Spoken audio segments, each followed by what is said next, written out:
Hello viewers, welcome back. Since I hope कि आपने जो है फर्स्ट पैरामीटर जो है देख लिया होगा। जैसा कि हम इस वीडियो में डिस्कस करने वाले हैं सेकंड पैरामीटर, जो कि इन्वेस्टिंग स्ट्रेटजी जो आपको लगानी चाहिए जब भी आप किसी क्रिप्टो में इन्वेस्ट कर रहे हैं। जैसे कि पहले हमने पैरामीटर की बात करी थी आइडिया के बारे में, तो ये आइडिया बहुत इंपॉर्टेंट फैक्टर होता है किसी भी क्रिप्टो में इन्वेस्ट करने का। अब हम बात करेंगे उसके सेकंड पैरामीटर, जो कि है टीम। टीम जो है काफ़ी खास और काफ़ी इंपॉर्टेंट रोल भी प्ले करती है, जैसा कि हमारा आइडिया करता है वो इस तरह से, क्योंकि अगर किसी भी क्रिप्टो करेंसी के किसी भी प्रोजेक्ट में अगर मैं इन्वेस्ट कर रही हूँ और मैं देख रही हूँ कि उसकी टीम जो है एक्सपीरियंस नहीं है या फिर जो है कुछ ना कुछ लैग कर रही है, तो मैं उसमें एक बार सोचूंगी कि मुझे इसमें क्रिप्टो में इन्वेस्ट करना चाहिए या नहीं करना चाहिए। तो उसी के कुछ पॉइंट्स हैं जो डिस्कस करेंगे, जो आपको ज़रूर ध्यान रखने हैं जब भी आप किसी क्रिप्टो में इन्वेस्ट करेंगे। जैसे कि उसमें सबसे पहला पॉइंट ये आ जाता है कि who is the face of that project, यानी कि उसका स्टार फेस कौन है जिसने ये आइडिया, जो इस आइडिया को लेकर आया है,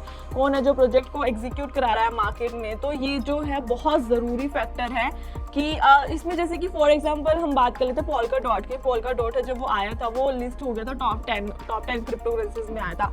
तो जो पोल्का डॉट के फाउंडर है यानी कि गेविन वुड्स, वो जो है इनिशियल जो डेवलपर थे इथेरियम के रहे, और साथ के साथ उन्होंने डिज़ाइन किया पूरा का पूरा खुद से EVM, इथेरियम वर्चुअल मशीन। तो इसके कारण भी जो है पोल्का डॉट का बहुत बड़ा इम्पैक्ट था उसके ऊपर कि वो टॉप 10 क्रिप्टो करेंसीज में आता है।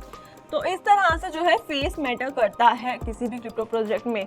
उसके अलावा हम दूसरे पॉइंट की अगर हम बात कर लें, सेकंड पॉइंट जो है वो है कि एडवाइज़र कौन है उस कंपनी का, who is the advisor of that project. तो ये चीज़ भी आपको अच्छे से गो थ्रू करनी है, क्योंकि एडवाइजरी का भी बहुत ज़्यादा इम्पैक्ट पड़ता है आपके पूरे प्रोजेक्ट के ऊपर। इसी में अगर नंबर थर्ड की हम पॉइंट की बात करें, तो यानी कि लिस्ट ऑफ इन्वेस्टर्स। आप जो है ध्यान से गो थ्रू करें, लिस्ट देखें कि कौन कौन उस पर इन्वेस्ट कर रहा है प्रोजेक्ट पर। अगर इन्वेस्टर स्ट्रॉन्ग है, यानी कि इससे हमें ये पता चलता है कि इन फ्यूचर कभी भी कोई अगर दिक्कत आती है, या फिर इसके साथ हमें ये भी पता चलता है अगर इन्वेस्टर स्ट्रॉन्ग है तो यानी कि इन फ्यूचर जो ये प्रोजेक्ट है वो ग्रो करेगा, और कोई भी अगर प्रॉब्लम आती है, कोई सिचुएशन ऐसी होती है, तो इन्वेस्टर्स अच्छे से उसे सपोर्ट कर पाएंगे। तो इस चीज़ का आपको ध्यान रखना है।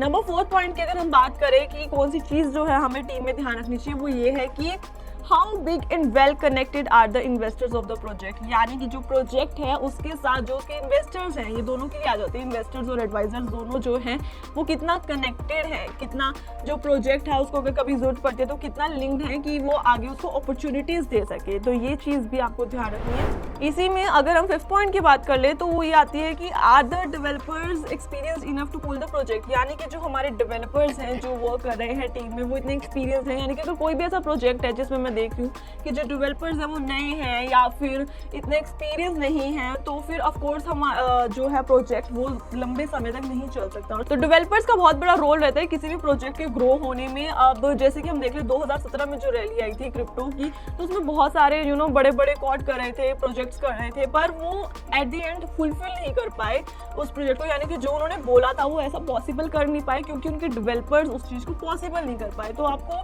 डेवलपर्स भी देखने हैं कि इतने एक्सपीरियंस हैं। आप इसके लिए उनके लिंक्डइन प्रोफाइल देख सकते हैं, आप उनका पुराना वर्क देख सकते हैं, उन्होंने किन किन कंपनीज के साथ काम कर रखा है। तो इसको अच्छे से गो थ्रू करें। किसी भी क्रिप्टो में इन्वेस्ट करने से पहले उसकी टीम का ये फैक्टर भी जरूर चेक करें।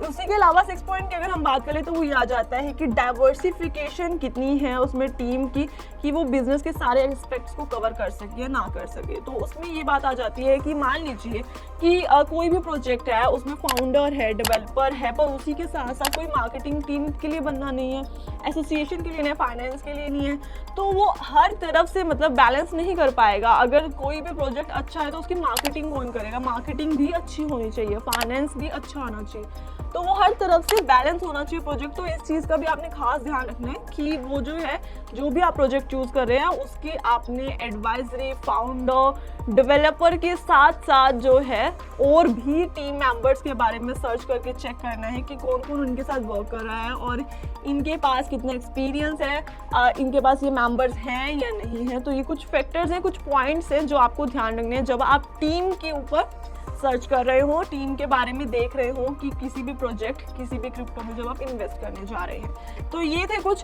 पैरामीटर्स का सेकंड पॉइंट था ये, जिसके हमने पॉइंट्स डिस्कस करे। तो अब हम नेक्स्ट पैरामीटर जो है नेक्स्ट वीडियो में डिस्कस करेंगे। तब तक आप जो हमने अब तक 2 पैरामीटर्स बनाए हैं उनके बारे में अच्छे से गो थ्रू करें, और इन पॉइंट्स का ध्यान आपने जरूर रखना है किसी भी क्रिप्टो में। यही जो होती है इन्वेस्टिंग स्ट्रेटेजीज, यही छोटे छोटे पॉइंट्स होते हैं जो आपके लिए काफी बेनिफिशियल भी हो जाते हैं और आपको कुछ स्टेप्स आगे रखते हैं दूसरे इन्वेस्टर्स से।